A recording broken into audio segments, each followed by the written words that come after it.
حمدللہ، الحمدللہ رب العالمین کو خلاصہ کر کے عربی میں کہتے ہیں حمدللہ. اسی طرح سے بسم اللہ الرحمن الرحیم کو خلاصہ جب کرتے ہیں کہتے ہیں بسملہ، عربی میں بسملہ. بسم اللہ اس کو اردو میں کہہ دیتے ہیں، لیکن بسملہ عربی میں کہا جاتا ہے بسم اللہ الرحمن الرحیم کا خلاصہ. سن رہے ہیں سب لوگ؟ تو حمدللہ، اسی طرح سے ہے حلا یعنی لا الہ الا اللہ کو تو اب عربی زبان میں سب الفاظ کے لیے ایک لفظ بنا دیا جاتا ہے، ایک جملے کے لیے، ایک آیت کے لیے، کلمے کے لیے ایک لفظ بنا دیا جاتا ہے تاکہ جب بھی اس لفظ کو کہا جائے تو پورا کا پورا اس کی عکاسی کر سکے. تو بسملہ بے انتہا اہم ہے اور افضل ترین آیات میں سے آیت ہے، جس کے پڑھنے کے بے انتہا فضائل و مناقب ہیں. تاکید ہے کہ بسم اللہ الرحمن الرحیم 5 کلمات پہ مشتمل ہے. اسم، فعل اور حرف 3 کلمات کی 3 اقسام ہیں، ناؤن ہے، ورب ہے، پارٹیکل ہے.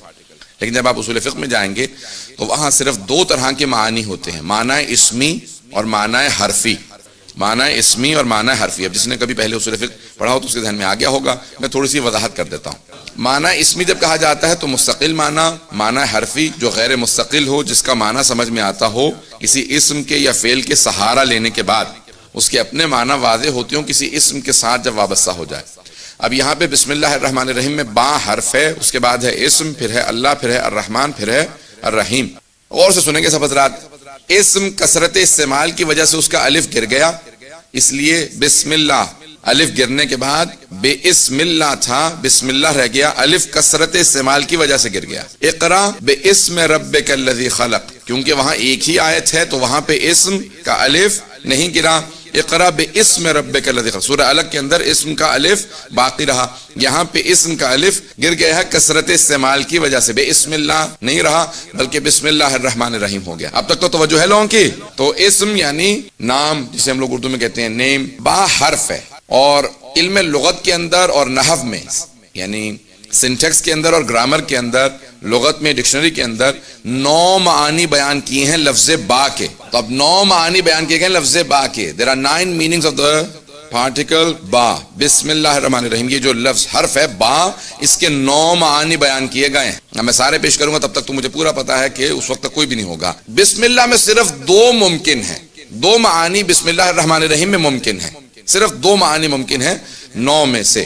مررت بزیدن، میں زید کے پاس سے گزرا. الصاق کے معنی میں بھی با کے معنی آتے ہیں، ابتدا کے معنی میں بھی آتے ہیں. بسم اللہ الرحمن الرحیم میں یا ابتدا کے معنی میں ہے یعنی شروع کرتا ہوں اللہ کے نام سے جو رحمان و رحیم، اور با استعانت کے لیے بھی آتا ہے. عربی میں استعانت یعنی مدد کے لیے بھی آتا ہے، مدد مانگتا ہوں اللہ کے نام سے جو رحمان و رحیم ہے. بس صرف 2 معانی بسم اللہ میں ممکن ہیں، 9 میں سے صرف 2. تمام شیعہ سنی علماء نے لکھا ہے کہ 9 میں سے صرف 2 معانی ممکن ہیں بسم اللہ الرحمن الرحیم میں، 7 ممکن نہیں ہیں، صرف 2 معنی ممکن ہیں. یا ابتدا کے I begin in the name of Allah the compassionate the merciful، میں شروع کرتا ہوں ہر کام کو اللہ کے نام سے جو رحمان و رحیم ہے. یا میں مدد مانگتا ہوں اللہ کے نام سے جو رحمان و رحیم ہے. بس 2 معانی ممکن ہیں بسم اللہ الرحمن الرحیم میں، اور کوئی معنی ممکن نہیں ہے. یا ابتدا کے لیے آیا ہے یا استعانت کے لیے آیا. کچھ لوگ پہنچ گئے ہیں، باقی حضرات کو مجھے پہنچانا پڑے گا. اب سب کی توجہ میرے ساتھ رہے، سارے مجمع کی توجہ ہو.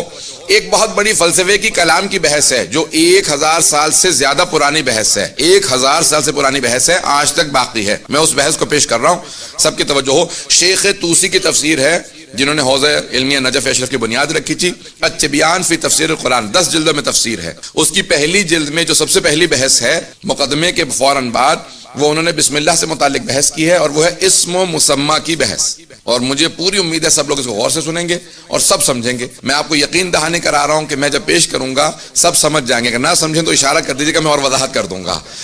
اسم اور مسمہ کی بحث. اسم اور مسمہ، اسم کہتے ہیں نام کو، مسمہ جس کا نام ہو، نیم اینڈ دا نیمڈ. اسم یعنی نام، نیم، اور مسمہ دا نیمڈ. نام ہے سید علی رضا رضوی، میں مسمہ، یہ وجود مسمہ ہے، اور نام میرے والدین نے رکھا علی رضا رضوی. توجہ ہے. اسم بدل بھی دیں تو مسمہ وہی رہے گا. اسم اور مسمہ کی بحث قدیمی ترین بحثوں میں سے ہے. شیعہ سنی تمام میں بحث آج تک باقی ہے. 1000 سال ہو چکے، بڑے بڑے علماء مفسرین نے سب نے لکھا اسم اور مسمہ. بھائیوں کی بحث یہ ہے کہ اسم عین مسمہ، عربی کے الفاظ ہیں، وضاحت کروں گا. اسم عین مسمہ یعنی اسم نام اور مسمہ ایک ہی شے ہے. ہمارے علماء کہتے ہیں نہیں، اسم غیر مسمہ، اسم اور ہے مسمہ اور ہے. میرا اسم بدل بھی جائے تو مسمہ وہی ہے. میں اپنا فیصلہ کروں، والدین نے نام رکھا تھا علی رضا رضوی، میں نام بدل رہا ہوں حسن رضا رضوی لکھ رہا ہوں، حسین رضا، جو بھی نام بدل لوں گا وجود وہی رہے گا، مسمہ وہی رہے گا. ہم سب نے فیصلہ کر رکھا ہے کہ بھئی یہ پانی کو پانی کہتے ہیں یا آگ کو آگ کہتے ہیں، فائر کو آگ کہتے ہیں اردو میں. آج سب فیصلہ کر لیں کہ نہیں، آج سے آگ کو ہم پانی کہیں گے. مسمہ وہی رہے گا، اسم بدل جائے گا. کبھی ایسا نہیں ہوگا کہ مسمہ بدل جائے. آگ وہی رہے گی، بھڑکتی رہے گی. پانی نام رکھنے سے پانی نہیں ہو جائے گی. پتہ نہیں کتنے پہنچ رہے ہیں. اسم اور ہے، مسمہ اور ہے. اسم عین مسمہ نہیں ہے. اگر عین مسمہ ہوتا، عین مسمہ ہوتا، if it was exactly the named, if name was exactly the named، اگر اسم اور مسمہ عین ایک ہی ہوتے تو جیسے ہم کہتے آگ تو زبان پہ آگ لگ جاتی، جبکہ آگ کہنے سے زبان کو کچھ نہیں ہوتا. اس کا مطلب ہے اسم اور ہے، مسمہ اور ہے. میں تو دلیلیں دے رہا ہوں. اس کے جواب میں بھائیوں نے ایک اور بحث کو پیش کیا. وہ کہتے ہیں نہیں، جیسے ہم کہتے ہیں نا حلوہ تو منہ میں پانی آنے لگتا، اس کا مطلب ہے اسم عین مسمہ. ان کی بھی بحثیں سن لیجیے. یہ بات نہیں کرنی چاہیے کہ اپنی بحث کو اچھے انداز سے پیش کر دیں، ان کی بحث کو ہم بالکل ایسے پیش کریں کہ کوئی نہ تسلیم کرے. تو ان کی بھی سن لیجیے. وہ کہتے ہیں نہیں، جب کہتے ہیں نا حلوہ تو فوراً منہ میں پانی آنے لگتا ہے، اس لیے اسم عین مسمہ نہیں. اگر حلوہ کہنے سے حلوہ منہ میں آتا تب اسم عین مسمہ ہوتا، لیکن حلوہ کہنے سے پانی آتا ہے، حلوہ نہیں. توجہ ہو اگر بات واضح ہو رہی ہو. اب یہ کلام کی فلسفے کی پیچیدہ ترین بحث ہے، جتنا ہو سکتا ہے میں آسان بنا کے پیش کرنے کی کوشش کر رہا ہوں.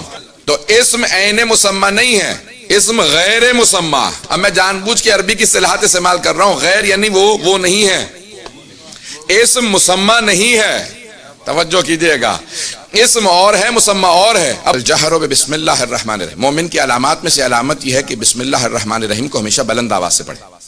جتنی امیر المؤمنین کے بغض رکھنے والوں نے بسم اللہ کو حذف کرنا چاہا، اتنا ہی ہم اس پہ تاکید کرنے پہ تیار ہیں. جب شام والے نے قرآن سے ہی حذف کر دیا اور اس کو نکال دیا، کہا کہ نہیں بسم اللہ قرآن کا جز نہیں ہے، تبرکن لکھ دی جاتی ہے، اور تبرکن نہیں لکھی جاتی. ائمہ علیہ السلام نے تاکید کی کہ ہر سورہ کا جز ہے سوائے سورہ برات کے. ہر سورہ کا جز ہے، اور ہمیشہ بسم اللہ الرحمن الرحیم کو لکھا بھی جائے گا، پڑھا بھی جائے گا جب انسان قرآن کی تلاوت کرے گا. سن رہے ہیں سب لوگ؟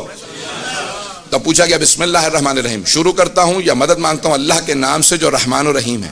عزیزان گرامی، ائمہ علیہ السلام سے پوچھا مولا اس کی تفسیر کیا ہے. جناب امیر المؤمنین سے حضرت عبداللہ ابن عباس نے سوال کیا کہ مولا ذرا سورہ فاتحہ کی تفسیر کر دیجئے. عشاء کی نماز مولا نے مسجد کوفہ میں پڑھائی تھی، وہیں پہ آپ کو روک لیا گیا. واقع سب کے ذہنوں میں ہے، مجھے ایک نتیجہ دینا ہے، واقع سب کے ذہنوں میں آ گیا ہوگا. فوراً پوچھا کہ مولا سورہ فاتحہ کی تفسیر بیان کر دیجئے. تو مولا نے کہا بیٹھ جاؤ، سورہ فاتحہ کی تفسیر بیان کرتا ہوں. اب چند افراد بیٹھ کے لکھنے لگے. جناب عبداللہ فوراً بیٹھ گئے، اور بہت ان کا رتبہ ہے. حضرت عبداللہ ابن عباس مفسر قرآن ہے، حافظ کل قرآن ہے، ہزاروں احادیث کے حافظ ہیں، اور جناب ختم مرتبہ سے اور جناب امیر سے سننے کے بعد قرآن حفظ کیا. جب پوری رات جناب امیر تفسیر بیان کرتے رہے، جیسے ہی فجر کی اذان ہوئی مولا نے کہا کہ وقت کم تھا اس لیے میں نے کم ہی بیان کیا ہے، فجر کا وقت ہو رہا ہے، میں دوسری جماعت پڑھاؤں گا. تو انہوں نے فوراً قلم روکا، کہا مولا پوری رات میں سنتا رہا، آپ بیان کرتے رہے، لیکن آپ بائے بسم اللہ سے آگے نہیں بڑھے. ابھی میری آپ بسم اللہ کی تفسیری بھی پریشان ہو رہے ہیں. مولا پوری رات بیان کرتے رہے، 12 گھنٹے، بائے بسم اللہ سے آگے نہیں بڑھے. کہا مولا سورہ فاتحہ کی تفسیر کو پوچھا تھا، آپ تو بائے بسم اللہ سے آگے نہیں بڑھے. کہا یبن عباس، اے عباس کے بیٹے، جتنے علوم اس کائنات میں ہیں سارے اللہ کے کلام قرآن میں ہیں. جو کچھ قرآن کے اندر ہے، کلام اللہ المجید کے اندر ہے، وہ سورہ فاتحہ میں ہے. جو کچھ سورہ فاتحہ میں ہے وہ اس کی بسم اللہ میں ہے. جو کچھ بسم اللہ میں ہے وہ اس کی با میں ہے. جو کچھ بے میں ہے وہ اس کے نقطے میں ہے. وَأَنَا النُّقْطَةُ الَّتِي تَحْتَ الْبَاءِ، اور وہ جو بے کے نیچے نقطہ ہے وہ میں علی ابن ابی طالب ہوں. کوئی اعتراض نہ کرے کہ نقطے نہیں تھے. ارے قرآن کے اندر نقطے بھی جناب امیر نے لگائے ہیں. جس نے نقطے لگائے ہوں وہ نقطے کی اہمیت کو سمجھتے تھے. تو آپ نے کہا کہ انا النقطۃ التی تحت الباء، بائے بسم اللہ کا نقطہ میں ہوں.